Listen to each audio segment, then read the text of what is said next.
Hi, it's Sean D'Souza from Psychotactics.com. We're going to look at animation. We have animation on video, and how does it all work? Why is it important? And what are the techniques that you use in animation? Now, these are things you don't want to do because this is the madness of animation. You don't want to have all this crazy stuff happening. You want to have clear, simple animation, which is zoom in, zoom out, appear, disappear, and highlight. And let me tell you why we're going to go through this. The first thing is the zooming in. We're going to be talking about zooming in. What is zooming in? What does it achieve, and why do we need to do it? So what are we going to do with zooming? Well, the first thing is establishing context. So you know exactly what's happening. What is context? We'll find out shortly. Movement. You need movement in animation. That's what animation's all about. It's about not all those flashes and zooms, but something different, some other kind of movement. And it helps specific, of course. It helps you be specific. Now, establishing context is very simple. You look at this girl's face, nice smile, great eyes, but where is she? What is she doing? So a zoom in and a zoom out enables you to establish context. And you can see straight away that she's in a field. And that's interesting because right before that you couldn't, and then you can. And it establishes where the person is.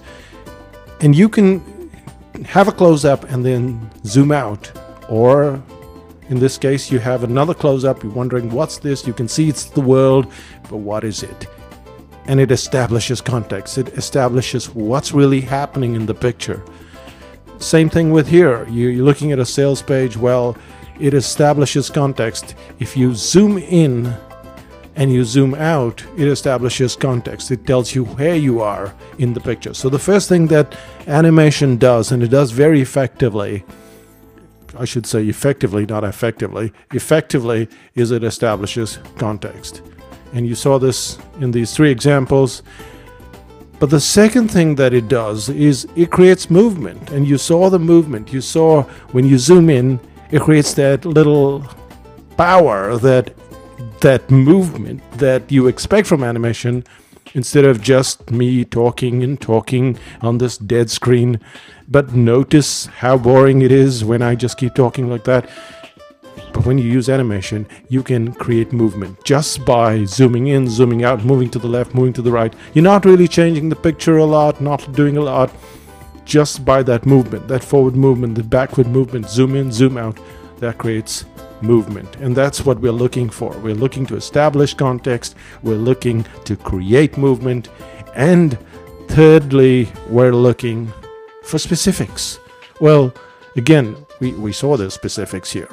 But we can zoom in now and get some real nice specifics. So that was long distance, long shot. We zoom in, we get really nice specifics. So it establishes specifics at the same time. That's a zoom out. You know, it gives you a different sense of specifics. You didn't understand or didn't figure out that that was a unicycle. You thought it was the world. Well, now you know. And especially on sales pages and stuff like that, when you're showing things like this, you need to zoom in because I can't always see what you're saying.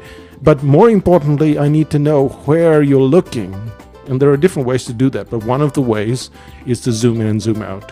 And that's what zooming and zooming out does. And it's a very effective animation tool. And to summarize, it creates context, it creates movement, and it helps you focus on specifics. So that's animation for you.